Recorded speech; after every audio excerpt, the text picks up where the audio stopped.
खबर दर खबर शम्स तब्रेज़ कासमी के साथ। आज से 125 साल कबल यानी 11 सितंबर 1893 में अमेरिका के मारूफ शहर शिकागो में एक कॉन्फ्रेंस मुनक़िद हुई। उस कॉन्फ्रेंस का उन्वान था आलमी मजहबी पार्लियामेंट यानी पार्लियामेंट ऑफ वर्ल्ड रिलीजन। उस इजलास में हिंदुस्तान के मारूफ मजहबी रहनुमा स्वामी विवेकानंद ने शिरकत की और वहाँ उन्होंने हिंदू सकाफ़त के ऊपर ख़िताब किया। उस तकरीर के 125 साल मुकम्मल होने पर उन्हीं की याद में 8 सितंबर 2018 में वहाँ एक कॉन्फ्रेंस बुलाई गई जिसका उन्वान था आलमी हिंदू कॉन्फ्रेंस यानी विश्व हिंदू कॉन्फ्रेंस। उसमें हिंदुस्तान में मारूफ मजहबी रहनुमा और आरएसएस के सरबराह मोहन भागवत को बुलाया गया। उन्होंने वहाँ 40 मिनट की तकरीर की और अपनी तकरीर के दौरान उन्होंने कहा कि हिंदुस्तान के हिंदू 1000 साल से मुसीबत झेल रहे हैं। इसी तरह उनका कहना था कि हिंदू ख़तरे में हैं, हिंदू समाज को मुत्तहिद हो जाना चाहिए। उनका यह भी कहना था कि शेर जंगल का बादशाह होता है, लेकिन जब वो तन्हा होता है तो जंगली कुत्ते भी उस पर हमला करते हैं, उसे मार डालते हैं। हिंदुओं में रवादारी है, हर किसी को जीने का हक़ है, यहाँ तक कि कीड़े मकोड़ों को भी हिंदू मज़हब में जीने का हक़ हासिल है। इस तरह की कई सारी बातें मोहन भागवत ने अपनी उस तकरीर में की है।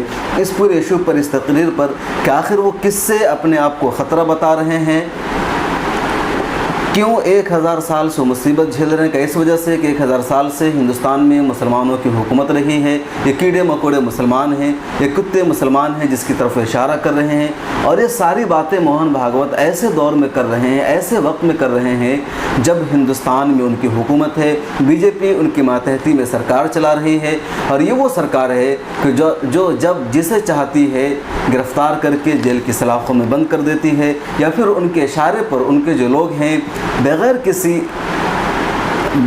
किसी जुर्म के, बग़ैर किसी वाक़े के, महज़ शक की बुनियाद पर मार करके कत्ल कर देते हैं, हलाक कर देते हैं, तबाह व बर्बाद कर देते हैं। इन्हीं सारे इश्यूज़ पर हम बातचीत कर रहे हैं आज मारूफ तज्ज़िया निगार सुप्रीम कोर्ट के सीनियर वकील जनाब एडवोकेट महमूद पराचा से।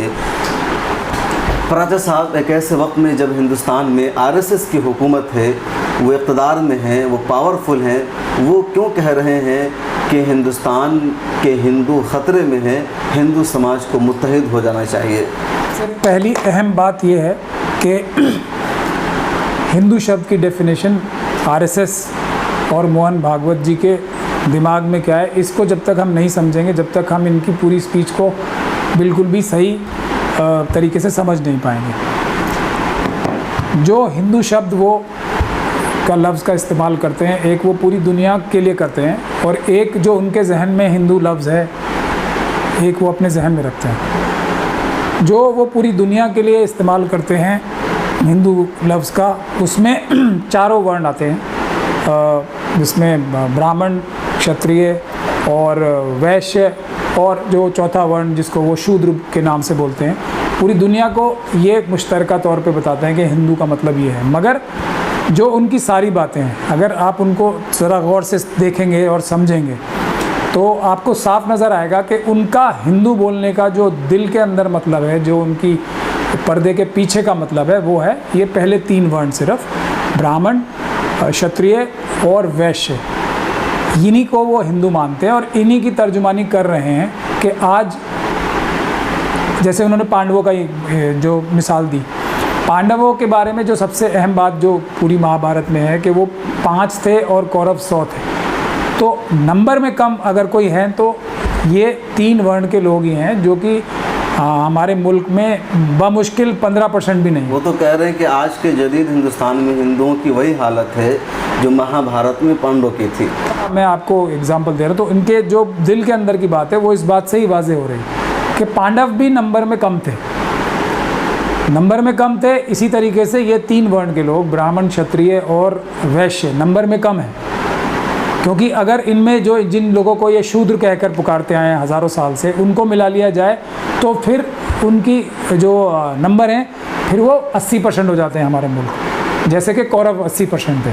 तो ये इनके जहन में वही बात है, और ये शायद इस बात को या तो जानबूझ के बोल रहे हैं या इनके मुंह से गलती से निकल रही है, पर इनका मतलब नंबर में कम होना है। नंबर में कम होने को बता रहे हैं कि नंबर में कम है, और तो इसका मतलब जो ये बुरी हालत बता रहे हैं क्षत्रियों की और ब्राह्मणों की और वैश्य की बता रहे हैं, वो हालत बता रहे हैं।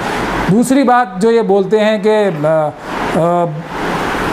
कि कीड़े मकोड़े और अपने आप को शेर बता रहे हैं, जंगली कुत्ते दूसरे लोगों को बता रहे हैं, ये भी सब, ये तीन लोग जो हैं, तीन लोगों की जो जहनियत है वो, एक जो जिनको ये शूद्र समझते हैं, या इन तीन लोगों के अलावा जो भी हैं, चाहे वो हमारे मुल्क की माइनॉरिटीज़ हैं या दूसरी SC ST और OBC की जो क्लासेस हैं, उन सबको ये कीड़े मकोड़े मानते हैं, उन सबको ये कुत्ता मानते हैं, उन सबको ये पागल कुत्ता मानते हैं, उन सबको ये ऐसी चीज़ मानते हैं जिनको बेवकूफ़ बना के इन्होंने 5000 साल तक उनकी एक्सप्लॉयटेशन की है, उनके साथ तरह तरह की ऐसी घिनौनी ज़ातियाँ की हैं जो शायद बाबा भीमराव अम्बेडकर के कॉन्स्टिट्यूशन के आने के बाद ये लोग डायरेक्टली नहीं कर पा रहे, छुप छुप के करते हैं, अलग अलग इदारों का गलत तरीके से इस्तेमाल करके करते हैं, एक मज़हब के लोगों को दूसरे मज़हब के लोगों से लड़ा के करते हैं। इन सभी चीज़ों का, इस सभी दंगे फसाद, मारपीट और करप्शन का जो फ़ायदा होता है सिर्फ ये RSS की जहनियत वाले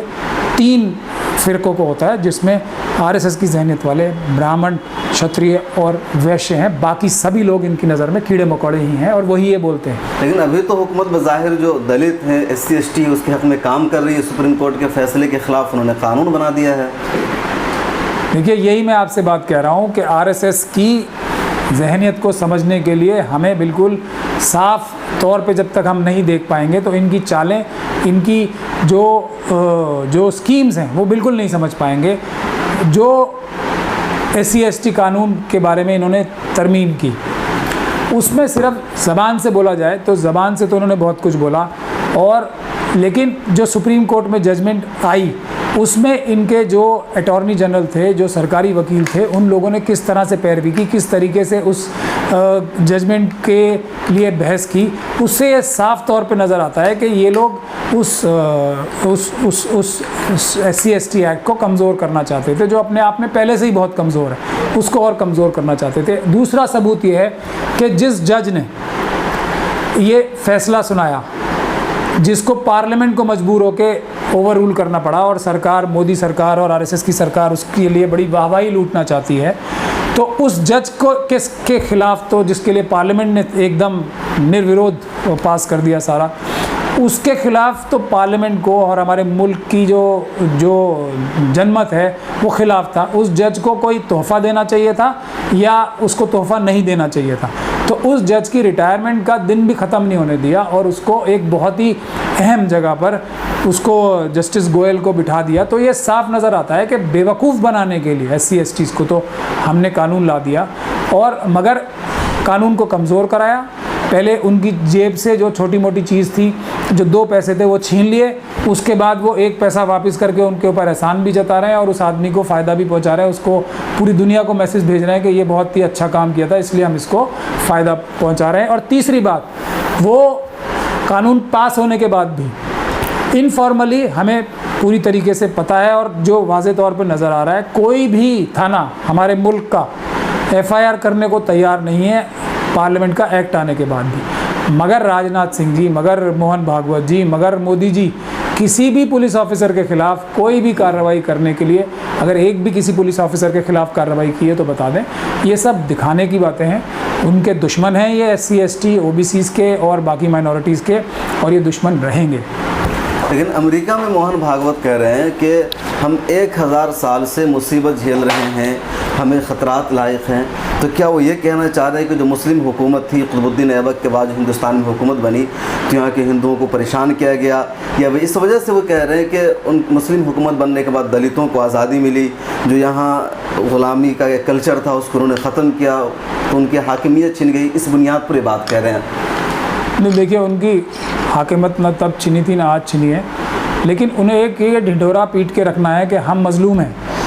अगर वो मज़लूम अपने आप को नहीं दिखाएंगे, अगर ये नहीं दिखाएंगे कि हमारा कार्य सिर्फ भिक्षा मांगना है और ज्ञान देना है, अगर ब्राह्मण मानसिकता ये नहीं दिखाएगी, तो कोई भी समाज उनको 1 मिनट के लिए भी इस मानसिकता को, इस जहनियत को बर्दाश्त नहीं करेगा। इसीलिए वो यही बताते रहेंगे, सारी दुनिया के जुल्म करते रहेंगे बाकी सारे लोगों पे, लेकिन अपने आप को मजलूम पेश करते रहेंगे। तो इसका, और ये सबसे बड़ी गलती तो जो मुस्लिम हुक्मरान रहे हैं उनसे भी हुई है, जिनकी सज़ा शायद मुसलमानों को उसकी वजह से मिल रही है, वो ये कि उन्होंने छुआछूत को और जो ये ब्राह्मणिकल व्यवस्था थी, जो वर्ण व्यवस्था थी, उसको ख़त्म नहीं किया, जो कि वो अपने एक फरमान से ख़त्म कर सकते थे।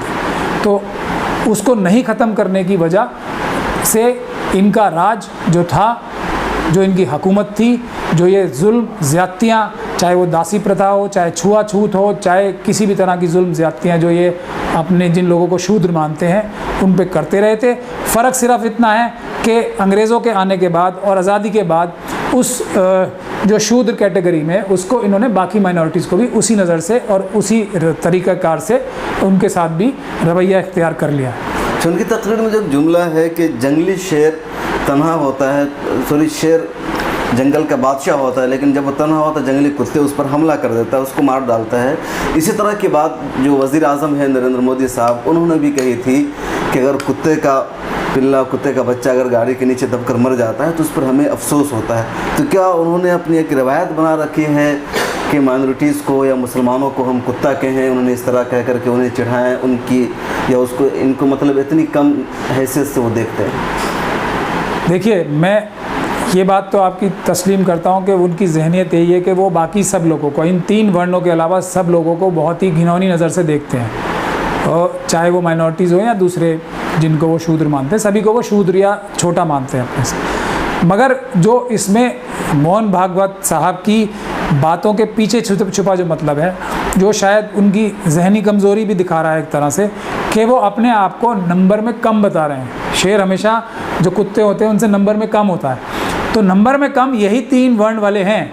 तो इस बात को हमारे जो बाकी सारे समाज के लोग हैं समझना चाहिए कि इनकी जहनियत क्या है। ये अपने आप को भले ही शेर बता रहे हो, लेकिन ये मक्कार हैं।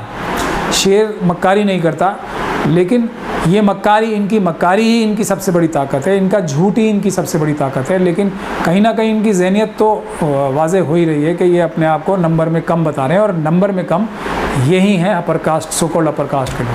उनकी जो 40 मिनट की तकरीर है, उस पूरे को सुनने के बाद ऐसा लगता है कि उनका एजेंडा है, जो बार बार कहा जाता है कि आरएसएस हिंदुस्तान में हिंदू राष्ट्र को नाफिज करना चाहती है, और उस पूरी तकरीर में उन्होंने उसी पर काम किया, उसी पर गुफ्तगू की है। तो क्या ऐसा लगता है कि आरएसएस वाकई इस जानिब कदम बढ़ा रही है, और अगर उसे मौका मिलता है मज़ीद तो हिंदुस्तान में हिंदू राष्ट्र को नाफिज कर देगी? देखिए, मोहन भागवत ने एक बहुत ही अहम स्पीच दी है ये, और इसको हमें सही नज़रिए से देखना चाहिए। उन्होंने जो ये सबसे बड़ा जो मैसेज दिया है वो है, आज से 125 साल पहले जो स्वामी विवेकानंद ने जो स्पीच दी थी, उनकी सारी बातों को गलत ठहरा के, उनकी सारी बातों के बरक्स बात कही है सारी। यानी कि इनका सबसे बड़ा मैसेज ये है कि स्वामी विवेकानंद ने जो कहा था वो हमारी सोच नहीं है, हम उससे इत्तेफाक नहीं रखते, बल्कि हम उनके ख़िलाफ़ सोच रखते हैं। तो ये सबसे बड़ी जो इन्होंने बात कही है वो ये कही है कि स्वामी विवेकानंद की सोच को नकारा है और उसको डस्टबिन में फेंक दिया है। सबसे बड़ी बात इन्होंने ये करी। बहुत शुक्रिया नाज़रीन। ख़बर दर ख़बर में जैसा कि सीनियर एडवोकेट महमूद पराचा साहब ने बताया कि जो स्वामी विवेकानंद की सोच रही है, जो उनका नज़रिया था, जो मगरिब में जाकर पहली मरतबा उन्होंने हिंदुस्तानी सकाफ़त से लोगों को आगाह किया था, उस सोच के ख़िलाफ़ आरएसएस जा रही है, उस सोच के ख़िलाफ़ मोहन भागवत ने तकरीर की है। और दरअसल न वो हिंदू सकाफ़त को फ़रोग़ दे रहे हैं, न हिंदू कल्चर को, न हिंदुस्तानियत को, बल्कि ब्राह्मणिज़्म को बढ़ावा दे रहे हैं, जहाँ इंसानियत का तसव्वुर नहीं है, जहाँ मुसावात नहीं, जहाँ इंसाफ नहीं है, जहाँ आज़ादी, इंसाफ और मुसावात सिर्फ़ एक मखसूस तबक़े के लिए, एक महदूद तबक़े के लिए है, और वो है ब्राह्मण, राजपूत और आला ज़ात के चंद लोग। ये प्रोग्राम देखने के लिए आपका शुक्रिया। मिल्लत टाइम्स की मज़ीद वीडियोस देखने के लिए यहाँ क्लिक करके सब्सक्राइब करें और बेल आइकन को ज़रूर दबाएं, ताकि आपको हमारी हर वीडियो का नोटिफिकेशन मिल सके।